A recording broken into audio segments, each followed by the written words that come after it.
오늘 말씀의 제목, 믿는 자에게만 주어지는 은총.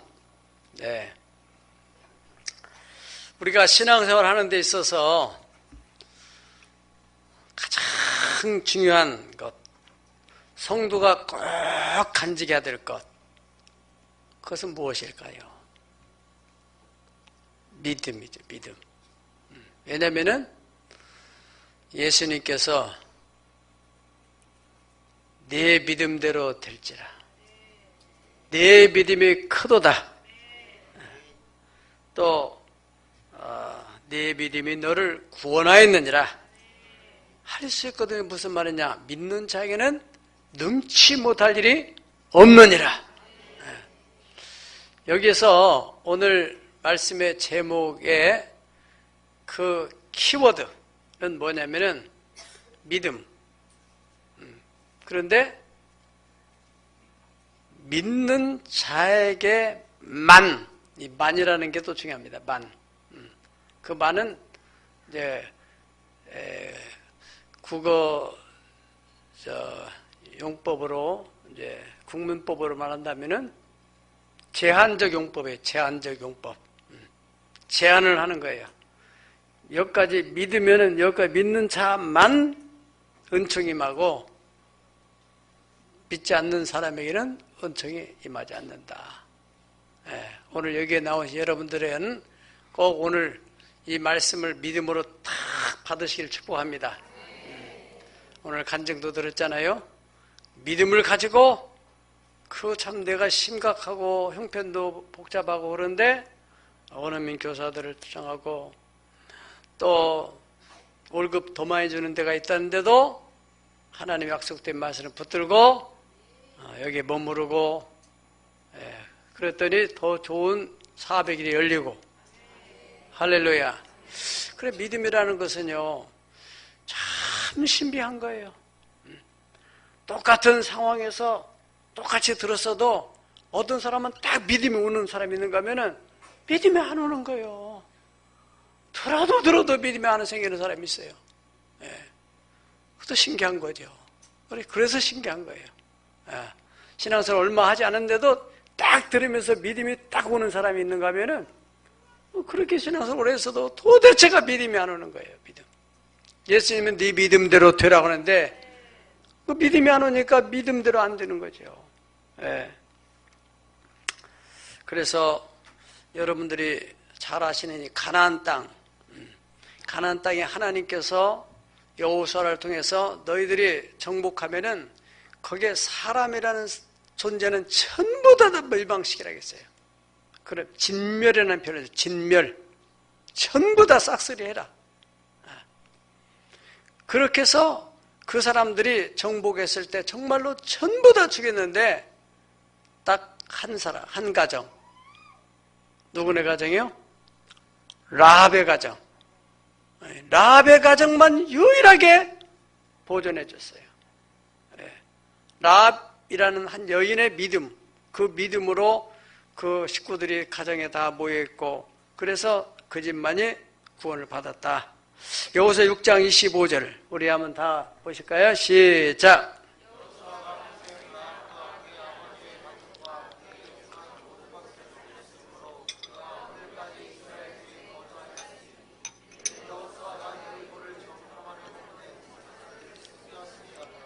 아멘. 그래서 기생 라합의 집만, 거기만 재원됐고 나머지는 전부 다 멸망을 받았어요.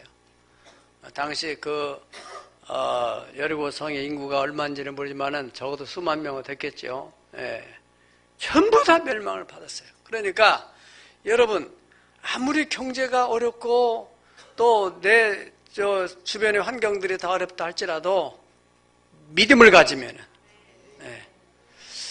애굽에 전부 하나님의 진노를 내리는 가운데서도 고센 땅, 하나님의 말씀을 믿고 어린 양의 피를 문설주와 임방에 바른 집들만 보존이 됐다는 거예요.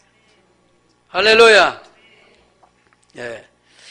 그래서 여호수아가 보낸 그 정탐꾼들을 숨겨준 그 라합의 믿음, 그가 숨겨주다가 걸리면 어떻게 됩니까? 어떻게 돼요? 죽죠. 예, 이건 보통 일 아니죠. 얼마나 불안한 마음이 있었겠어요. 그런데 그 여인은 믿음으로, 죽음을 각오하는 믿음으로 생명을 걸고 정탐꾼들을 살려줬다는 거죠. 예, 그래서 그가 자신과 그 가정을 구원할 수 있었다는 거예요. 저는 이게 기생이라는 말이 써 있어가지고, 그게 기생이라는 말이, 물론 우리가 기생이 어떤 그 직업이라는 걸 알고 있지만은, 그래도 혹시 원어 성경에는 이게 어떻게 됐는가 하고 제가 의심이 돼가지고 찾아봤어요. 예. 그랬더니 그 원어 성경에는 자나라고 되어 있는데, 히브리 말로 그것은 간음하다, 매춘하다, 창녀. 그러니까 완전히 이거는 세상에 직종 가운데서 천박한 직종. 그 여리고 성안에는 얼마나 좋은 직종도 있고 귀족들도 많을 것이고, 그런데 하필이면 그 여인만 구원을 받았어요. 직종이 문제가 아니라는 거예요. 뭐가 문제라는 거예요? 믿음의 문제라는 걸 말하는 거예요. 예, 예. 사실 인간적으로 생각하고 윤리적으로 생각하게 되면은 제일 먼저 멸망을 받아야 할 사람인데, 예? 그 집만이 유일하게 구원을 받았다는 것이죠. 그러니까 참 이 믿음이라는 게 얼마나 중요한 것인지. 그래서 믿는 자에게만이 구원의 은총이 주어진다. 할렐루야. 그런 구원을 받았을 뿐만 아니라 신분 상승이 일어나가지고 그 천한 계층에서 왕족의 반열에 들었어요. 보통 왕이 아니라 메시아의 왕족의 반열에 들어가는 그런 여인이 됐다는 사실입니다. 오늘 본문에서 1절 말씀을 여러분이 깊이 생각해 보세요. 다 같이 읽어봅니다. 우리가 전한 것을 누가 믿었느냐? 여호와의 팔이 누구에게 나타났느냐? 우리가 전하는 것을 누가 믿겠느냐? 그 말이에요. 이거는 이제 과거 용법으로 썼지만은 사실은 예수님이 탄생하기 600년 전에 이사야 선지자가 하나님의 계시를 가지고 이 글을 쓰는 거. 당연히 이사야 선지자는 믿음으로 대답했지요. 600년 후에 메시아가 올 텐데 하나님이 보여주신 그 메시아 상은 도저히 믿을 수 없는 분이라 이거예요. 저런 분이 무슨 메시아야. 그런 모습으로 보여줬어요. 실제로 그런 모습 오셨고, 그러니까 이사야 선지자 입장에서 볼 때는 우리가 전한 것을 누가 믿겠느냐? 메시아가 이런 모습으로 온다. 그럴 때 누가 믿겠느냐 이거예요. 어떻든 간에 믿어야만이 하나님의 구원의 손이 나타날 텐데, 그래서 그런 이제 우려를 가지고 오늘 이 복음 중에 복음, 구약에 있어서 가장 예수님에 대해서 잘 표현한 이야기가 바로 이 53장입니다. 복음의 핵심. 자, 여러분, 문맥상으로 볼 때는 그 예수님을 메시아로 받아들이기 쉽다는 거예요, 어렵다는 거예요? 아주 어렵다는 얘기죠. 그렇기 때문에 성경적으로는 박사야, 서기관, 바리새인, 나아가서 제사장들. 특별히 제사장은 이 땅에 태어나기 전 모태로부터 이미 그 가문을 이어서 제사장이 되는 것이니까 레위 지파 중에서도 아론의 후손들, 그 후손들의 태에서 나온 사람이 또 제사장이 될 수 있는 자격을 갖는데, 그렇게 모태로부터 제사장 직분을 가지고 나올 정도로 그런 신앙적 귀족이죠. 이 사람들도 안 믿어졌다는 거죠. 그래서 그 장로니 또 제사장이니 이런 사람들이 협작해가지고 예수님을 십자가에 못 박아버린 거예요. 네가 무슨 메시아냐? 이런 참 기가 막힌 사태가 벌어졌다 이거예요.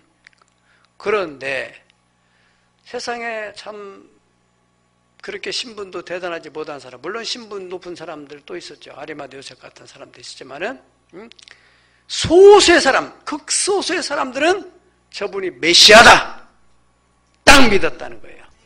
그 믿어진 사람들에게만 역사가 나타나는 거예요. 예수님 3년 반 동안에 사역하실 때 병든 중풍병자 또는 뭐 소경 또 안진병이 된 사람들, 심지어는 납병 환자, 죽은 사람들, 이런 사람들이 살아나는 일이 벌어졌어요.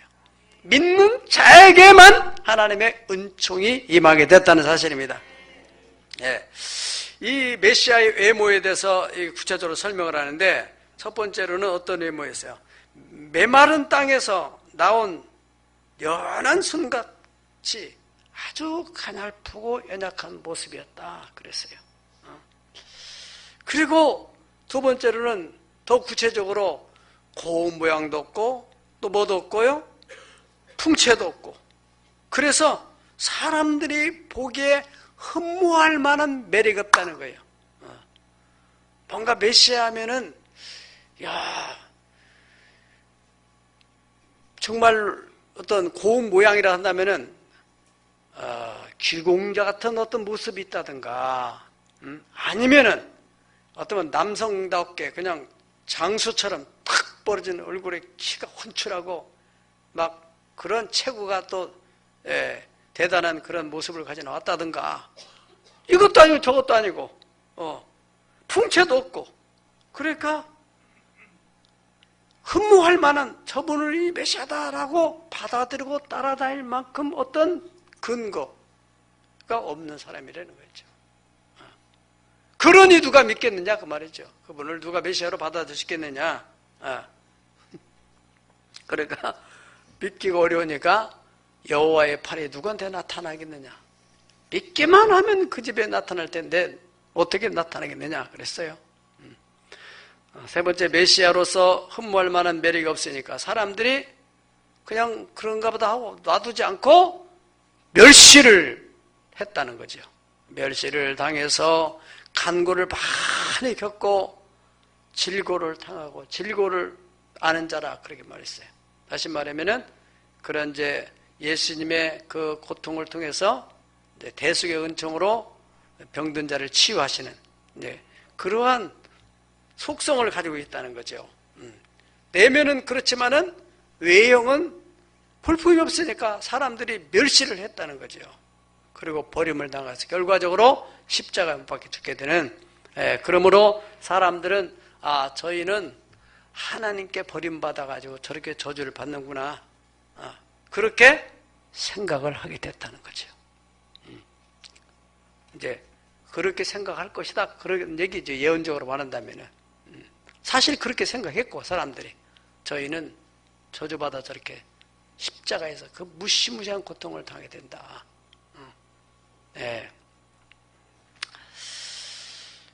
예수님은 우리의 대속자로서 우리의 허물을 대속하기 위해서 찔림을 받았고, 우리의 죄악을 용서해 주기 위해서 상처를 받았고, 우리의 평화를 위해서 징계를 받았고, 우리의 치유, 병고침을 위해서 예수님이 책찍을 받았다. 이것이 뭐라고요? 실제 상황이다. 4절 다 같이 읽어보겠습니다. 4절 시작. 그는 실로 우리의 질고를 지고 우리의 슬픔을 당하였거늘 우리는 생각하기를 그는 징벌을 받아 하나님께 맞으며 고난을 당한다 하였노라. 그가 찔림은 우리의 허물 때나며 그가 상함은 우리의 죄악 때문에 그가 징계를 받아 우리의 평화를 누리고 그가 책찍에 맞음으로 우리는 나음을 받았도다. 아멘. 실제로는 그분이 무슨 죄가 있어서가 아니라 우리의 죄, 우리의 허물을 대속하기 위해서 그렇게 받았다는 거죠. 그런데 인간은 어리석어서, 어리석은 양같이 다 제갈길로 갔지만은 하나님께서 우리의 무리의 죄악을 그에게 담당시켰다. 대속. 아주 중요한 말씀입니다. 내 대신해서 내가 병들어야 될 것, 내가 또 저주를 받아야 될 것, 내가 가난하게 살 것, 이런 것을 다 대신해서 예수님이 가난하게 사시고 또 아픔을 겪고 책지에 맞으시고 그러한 일을, 심지어는 우리를 대신해서 뭐까지 하셨어요? 죽으셨던 거예요. 죽으실 이유가 없는 분인데 그분이 대신해 죽었다는 거예요. 여러분, 이것이 딱 믿어지는 순간에 그 사람에게만 구원의 확신, 가난에서 벗어날 수 있다. 나는 가난할 이유가 없다. 질병, 병들 이유가 없다. 할렐루야. 여러분, 그 믿음을 가지세요. 그러면 그 믿음대로 주어지게 되는 겁니다. 구원의 확신 마찬가지입니다. 부활. 이 북한에서요, 신앙생활하는 사람들은 보통 신앙이 아닙니다. 참, 우리 남한은 지금 너무너무 이 믿음이 약해져 가고 있는데, 그래서 이제 통일돼 가지고 좀 섞어야 돼요. 너무나 우리는 이 뜨거운 신앙의 열정이 약해져 가지고 그 막 온천수에서 나오는 뜨거운 펄펄 끓는 물처럼 북한의 크리스찬들, 한번 영상을 보실까요? 그 사람들이 지금 어떻게 신앙생활하고 있는가? 과연 성경에 나타나는 초대교회, 네로의 박해 속에서 신앙을 지켰던 초대 크리스찬 같은 신앙을 가지고 있어요. 자, 한번 잠깐 보세요. 여러분, 이것은 남의 나라 얘기도 아니고 먼 옛날 얘기도 아니고 우리나라에서 일어난 이야기입니다. 1953년부터 72년째 개성공단이 또 개통한 그런 분 때문에 이제 고속도로를 까는데 거기에서 굴이 발견됐다는 거예요. 19년 동안 신앙을 지키기 위해서 살았고, 또 그런 굴 속에 할지라도 많은 성도들이요, 그 공안들의 눈을 피해가지고 자기들이 암으로 모여가지고 예배드리는 사람들이 한두 명입니다. 그 가운데서 이 한국으로 내려온 사람들도 있어요. 탈북한 사람들도. 자, 여러분, 그들은 어떻게 저렇게 죽음을 당당하게 맞이할 수 있을까? 그것은 죽음을 두려워하지 않는 그 믿음은 부활을 믿는 믿음을 가진 자만이 죽음을 이길 수 있는 것입니다. 우리는 언젠가 죽음을 직면해야 될 날이 올 거예요. 아무리 발버둥을 쳐도 때가 되면은 다 앞서거니 뒤서거니 가야 되는 거예요. 신앙의 위력은 거기에 나오는 거예요. 물론 우리가 살아가면서 믿음으로 집도 사고 믿음으로 어떤 역사도 이렇게 체험도 하고 병도 고치고 하지만은 그거하고는 비교할 수 없는 믿음으로 부활의 영광이 이르게 되는, 예수님께서 당시에도 많은 죽은 사람들이 있겠지만은 나사로의 집에 가서 나사로 죽었다는 걸 듣고서 그럼 무덤으로 가보자. 그래서 벌써 죽은 지 오래돼가지고 무덤이 냄새납니다. 나는 부활이요 생명이니 나를 믿는 자는 죽어도 살겠고 살아서 믿으면 영원히 죽지 않는다. 이것을 네가 믿느냐? 물어봤어요. 그러니까 네가 믿으면은 말로만 믿지 말고 돌을 옮겨놔. 돌을. 믿음을 가지고 믿음을 보여주라 그 말이에요. 믿음을 행동으로 옮기라는. 그럴 때 그 믿음을 보시고 예수님께서 나사로를 불러냈다는 거예요. 할렐루야. 여러분, 그렇게 죽음 가운데 있는 사람도 믿음을 가진 사람, 그 사람 한 사람이 있으면 라합의 가정처럼 살아가는 역사가 일어납니다. 아멘. 그러니까 정말 믿는다면은 하나님의 대속의 은총이 임할 것인데, 그런데 우리 가운데서 그렇게 뭐 교회 다녀봤자 별로다, 그럴 수 있죠. 다 별로라면은 이건 문제가 있지만은, 그런데 별로가 아닌 사람이 있단 말이죠. 하나님의 역사를 보는 사람이 있다. 하나님의 영광을 보는 사람이 있단 말이죠. 그 사람이 가지고 있는 믿음만큼 역사하신다는 것입니다. 아멘. 이러한 믿음의 증인들이 히브리서에서는 구름같이 둘러싼 허다한 증인이 나타나는 거예요. 히브리서를 쓸 당시에도 그렇게 많은데 그 이후에도 얼마나 많은 믿음의 역사 경험을 가진 사람, 체험 있는 사람들이 많습니까? 아멘. 서두에 우리가 기생 라합에 대해서 말씀드렸는데 기생 라합에 대해서 한번 다시 상고해 본다면은 첫째로 기생 라합은 하나님의 대속의 은총을 믿었다는 것이죠. 그런데 이 믿음이 어디서 나왔느냐? 과연 그 이방 여자가 전도한 사람도 없는데 어떻게 그 믿음이 생겼을까? 믿음이라는 것에 대해서 로마서 10장 17절에는 믿음은 들음에서 나며 들음은 그리스도의 말씀으로 말미암느니라. 우리가 여러분 심지어 거짓말일지라도 자꾸 들으면은 진짜가 된다 이거예요. 그게 공산당이라는 것은 우리 기독교하고 유사한 부분이 있어요. 기독교도 자꾸 믿음을 들으면 믿음이 나오듯이 그 공산당 체계 또 이론, 이데올로기를 자꾸 주입을 하게 되면은 사람이 공산당으로 바뀐다는 거예요. 이게 하얀색인데 이게 왜 하얀색이냐고 자꾸 줘받고 때리고 하면서 이건 노란색이다, 이건 노란색이야. 자꾸 그러면은 나중에는 안 맞기 위해서라도 노란색이라고 하고 그다음에 자꾸 보다 보면은 이건 노란색이 된다는 거예요. 교육을 통해 사람의 뇌가 바뀐다니까요. 무서운 거예요. 그리고 거짓말도 믿어지는 판인데 신실이 왜 안 믿어져요? 자꾸 들어야지 않을까 그래. 자꾸 들어야 돼. 목사는 뭐 믿음이 좋습니까? 아니에요. 저도 내 자신을 볼 때 자꾸 성경을 읽고 자꾸 믿음으로 선포하고 그럴 때 내가 저 믿음이 충전되지. 그냥 옛날에 믿음 그것만 가지고는 자꾸 믿음이 다운되는 거예요. 자꾸 믿음, 성령의 충만을 받으라. 계속적으로 영적 충전을 하라는 거예요. 아멘. 그래 들었어요. 자꾸 이 사람은 이제 기생집이기 때문에 거기서 사람들 잠도 자고 술도 먹는 데도 있겠죠. 그래서 많은 사람이 왕래하면서 들려주는 얘기가 그 이스라엘에서 이런 일이 있었다고. 여러분들도 뭐 소문으로 이런 얘기 저런 얘기만 듣잖아요. 근데 자기가 그 집에 오는 사람마다 이런저런 얘기를 하는데 한두 명이 아니고 이스라엘이라는 나라가 있는데 그 당시에 TV도 없는데 사람 말로만 듣는 거예요.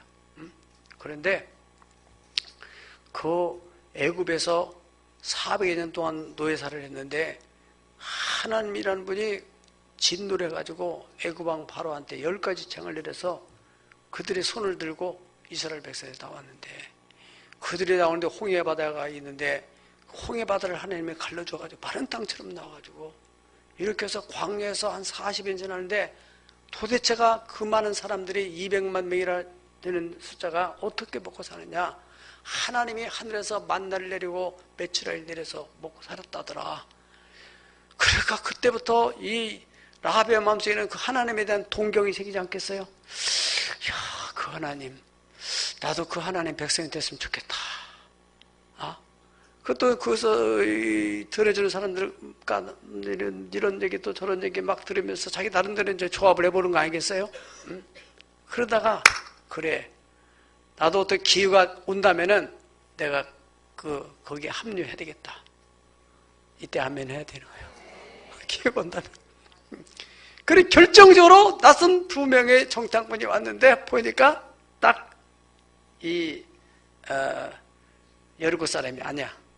외모나 언어나 보니까. 그래서 거기서 딜을 하는 거잖아요. 내가 당신들을 숨겨주겠다.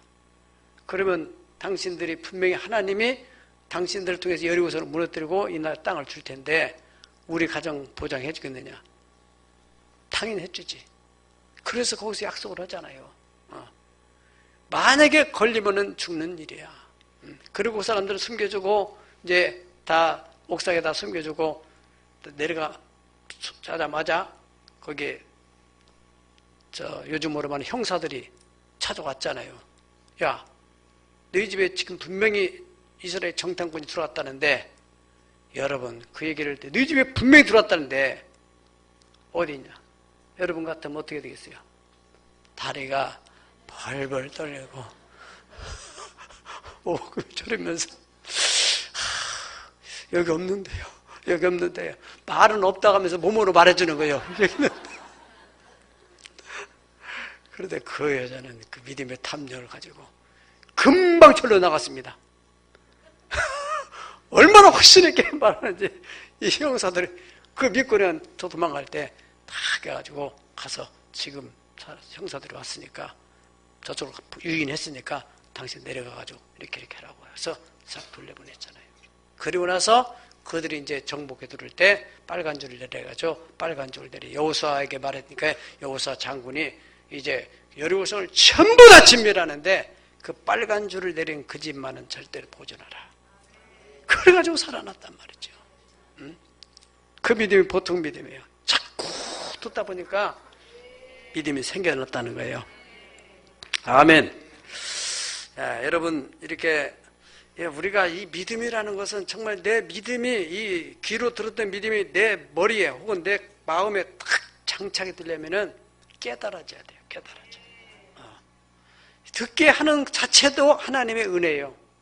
그런데 깨닫는 것은 내가 해야 돼. 내가. 여러분들이 지금 이렇게 말씀을 듣지만은 다 듣지만은 깨닫는 사람은 소수야. 어떻게 깨달으시요? 시편 49편 20절에 보면은 존귀에 처하나 깨닫지 못하는 백성은 멸망하는 짐승 같다. 그 말은 존귀에서 하나님이 복음을 들을 수 있는 기회를 줬어요. 믿을 수 있는 기회를 줬어요. 그런데 깨닫지를 못하는 거야. 얼마나 안타까운 일입니까? 그러니까 생각을 해봐야 돼요. 생각. 말씀을 우리가 귀를 기울여서 드려야 돼요. 귀를 기울여서. 깊이 생각하면서. 여러분 언젠가도 말씀드렸지만은 집신 장사하던 아버지와 아들. 아버지 집신은 너무너무 잘 팔리는데 아들 집신은 잘 안 팔리는 거예요. 뭔가 노하우가 있는데 얘기를 안 하고 있다가 아버지가 돌아가실 임종 때 이제는 말도 제대로 못할 형편이니까 뭐 긴 말을 못하고 그냥 숨이 가빠지는 그 순간에 털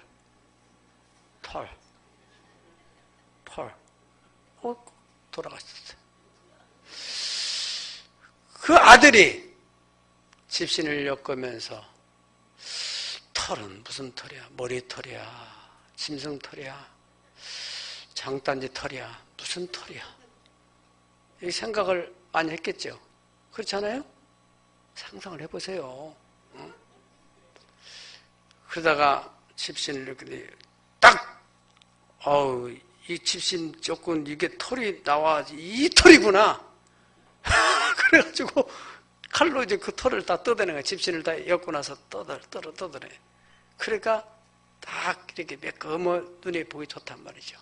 그래서 나가서 시장에 내려 파니까 그렇게 그전까지 잘 안 팔리던 집신이 그렇게 잘 팔렸다는 거 아닙니까? 뭐 했어요 그 사람이? 깨달은 거예요.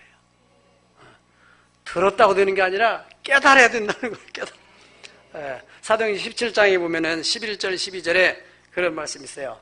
베레아 사람 시작. 베레아 사람들은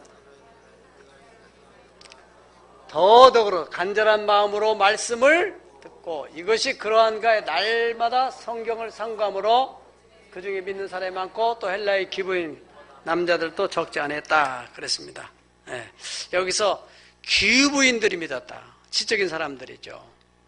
남자들도 마찬가지예요. 남자들은 감정적이보다는 지식을 이성을 더 중시하니까 이 사람들이 많이 믿게 되더라고요. 그 이유는 뭐냐면은 날마다 성경을 상고했다. 그래서 상고한다는 것은 깊이 생각한다는 거예요.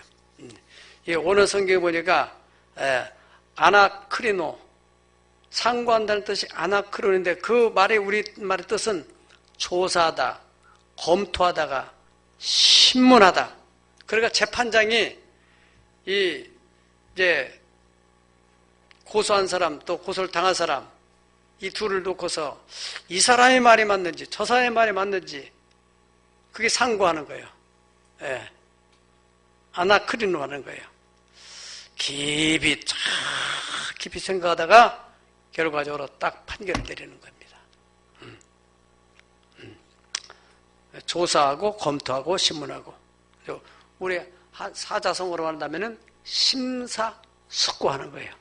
깊을심 생각사 이글 속 헤아릴코 깊이 생각하고 그 속성이 드는 그런 마음을 가지고 이걸 잘 헤아려서 딱 결단하는 거.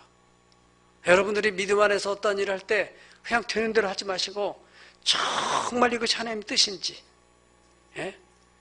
심사숙고 상고를 해서 이것이 하나님의 뜻이다 라는 결론이 딱 도달하면은 믿음으로 행동을 해야 돼요. 그럴 때 역사가 일어나는 것입니다. 데살로니가 성도들은 그랬다는 것이죠. 하나님의 대속의 은총, 그런 은총을 받는 믿음. 두 번째는 결단하는 겁니다. 결단. 생각을 계속 하고 있는 사람이 있어요. 예. 올해도 지금 2019년도부터 내가 이거 해야 되겠다. 성경을 읽겠다. 조금 더 있다가 새벽기도 내가 꼭 해야 되겠다. 조금 더 있다가 이번에 우리 교회 명절 때 구정 1월 1일 날 한 집사님이 오셨어요. 박영희 집사님이라는 분이 새벽에. 그분은 결단했다는 거예요. 나는 1월 1일부터 내가 새벽 기도를 나가야 되겠다. 결단하고 1월 1일부터 새벽 기도 나오셔서 교회 등록카드를 딱 쓰고 여기 나오셨어요. 네. 그런 결단력이 있어야 되는 거예요. 여러분 나름대로 지금 올해 뭔가 해야겠다고 결단했죠? 지금 실행하고 있습니까? 좀 더 있다가 날 좀 풀리면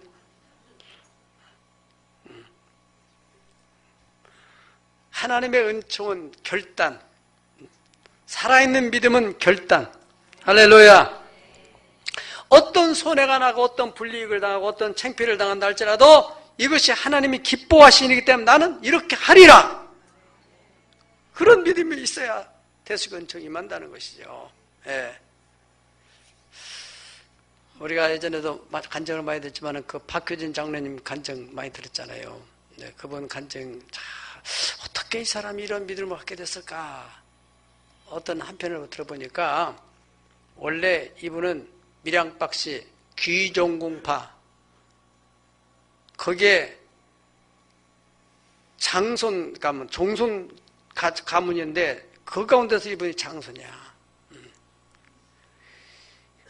제사를 1년에 42개를 해야 한대요. 우리 주일에 한 번씩 돌아다녀요. 일주일에 한 번 돌아다녀요. 제사가 그렇게 잘 돌아오는 집에 예수를 믿을 수가 없는 거예요. 원래 이제 그 부인 되시는 분이 젊었을 때 예수를 믿다가 이제 남편을 만나면서 하나님, 이제는 이런 집에 예수 믿을 수는 꿈에도 생각할 수 없는 일이니까 이제 여기서 이별하시자고 그렇게 하고 이제 그 집에 가서 시집생활을 하는데 어느 날 새벽에 종소리가 들리더라는 거예요. 근데 종소리가 들려서 그런가 보다 은혜다고 다음에도 또 자꾸 그 시간 되면 종소리가 들리면서 성령의 음성이 들려오는데 너는 나를 잊었고 너는 나를 버렸을지라도 나는 너를 버리지 않는다. 난 너를 버리지 않았어. 그게 자꾸 음성이 들려가지고 원래 새벽에 이제 한번 교회를 나갔다가 하염없는 하나님의 은혜가 임해가지고 이제는 더 이상 하나님을 떠나 살지 못하겠구나. 그래가지고 이제 낮에 또 밤에 교회를 가려면은 시장 바구니 들고 시장 물건 사가지고 일단은 와가지고 교회에 들어가서 예배 잠깐 그래 예배 거의 끝날 쯤 들어가서는 그 다음에는 이제 몰래 또 가서 장 본 것처럼 위장을 해가지고 그렇게 지낸 거예요. 근데 동네 사람이 어떻게 해서 보아가지고는 그게 이제 오래 지나다 보니까는 이게 들통이 난 거죠. 그래가지고 그 시아버지 시어머니 난리가 난 거죠. 우리 집안에서 어떻게 이런 예수를 믿는 일이 생기냐. 당장 이혼해라. 부인 집사님, 죽어도 나는 일은 못한다. 이러지도 못하고 저러지도 못하고. 그 장로님은 이제 그 당시에는 이제 뭐 믿는 사람이 아니죠. 부모하고 마누라 사이에서 고민하는 거예요. 그러다가 이제 묘안을 만들었어요. 그래서 부모님한테 어떤 이 며느리를 마음을 바꾸려면은 내가 한번 그 교회를 가서 그 교회가 뭐가 문제가 있는지, 성경이 뭐가 문제인지 이걸 전부 연구를 해가지고 그걸 알아야만이 이걸 이래서 잘못된 거다. 그럼 믿으면 안 된다. 이렇게 설득할 수 있지 않겠냐. 그러니까 부모가 그 좋은 생각이다.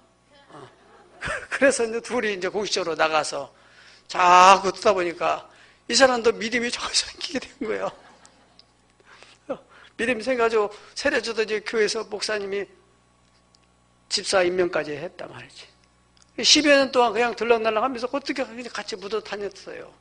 그런데 어느 날 성령의 강력한 임재련에 사람이 휙가닥 바뀐 거예요. 그러면서 이 사람이 변화돼서 그 청송 가면서 그거는 우리나라의 흉악범 가운데 흉악범들이 오니까 그 사람들을 장악하려면은 제압하려면은 그 사람보다 더 악질적인 기질이 있어야 되니까 그렇게 악질적으로 막 자기 눈에 거슬렸다면 뭐 제한 없이 두드려 뱉더랬잖아. 그러던 사람이 변화돼가지고 자기가 때렸던 흉악범 앞에서 내가 잘못했다. 내가 그전에는 예수를 잘못 믿어가지고 그랬다. 용서해줘라. 그래서 사죄하다 보니까 이 사람들이 이제 변화되는 거예요. 통곡을 하고 그분 까닭에 그 흉악범들 또 뭐 하여튼 이 교소도 저 교도소 갈 때마다 이 범법자들이 심령이 변화해 재범률이 없어진다는 거예요. 지금 이제 소망교도소가 계셔서 부소장으로 계시는데 그야말로 법무부 교정국 가운데서는 이분을 모르는 사람이 정도로 수만 명이 죽기로 돌아오는 역사가 생기는 거예요. 얼마나 놀라운 일입니까? 그 부인 하나, 그 믿음의 역사는 거기서 시작된 거예요. 어떤 일에서도 나는 예수를 부인할 수 없다. 이혼할 수도 없다. 죽이기도 못하고 살리지도 못하고 이래가지고 그거 집이 이제 결과적으로 이제 그 남편이 이제 성령 체험을 하고 나서 어떻게 하든지 점점점 세월이 흘러가면서 부모들은 힘을 잃어버리잖아요. 체력이 약해져가고. 그래서 부모님도 전도하고 형제들 전도해서 형제들 가운데서 막내 동생은 목사님이 되고 둘째 동생은 또 장로님이 되고 완전히 신앙의 감을 이렇게 됐다는 거 아니에요. 누군가 한 사람이 기생 라합 같은 그런 믿음의 사람이 있어야 돼요. 결단. 나는 이제 이렇게 살겠다. 나는 이제 이렇게 믿겠다. 할렐루야. 적당히 타협하고 뭐 어떻게 지혜롭게 한다. 그런 신앙 가지고는 안 되는 거예요. 언젠가는 한 번쯤은 결단해야 되는 거예요. 기생 라합의 믿음이 보통 믿음입니까? 믿음도 분량이 다 있어요. 그 분량만큼 하나님은 역사하시는 것입니다. 구원 얻는 믿음이야 예수를 믿기만 하면 구원받지만은 역사가 일어나는 믿음들은 그 사람이 가지고 있는 믿음만큼, 믿음의 분량만큼 하나님은 역사하시는 것입니다. 어떤 수치도, 어떤 불이익도, 그리고 어떤 생명의 위협을 받는다 할지라도 내가 믿음을 지키겠다. 그런 사람. 그런 사람들에게 십자가의 대속의 은총이 임하게 된다는 것입니다. 오늘 우리가 전한 것을 누가 믿었느냐? 여호와의 팔이 네게 나타났느냐?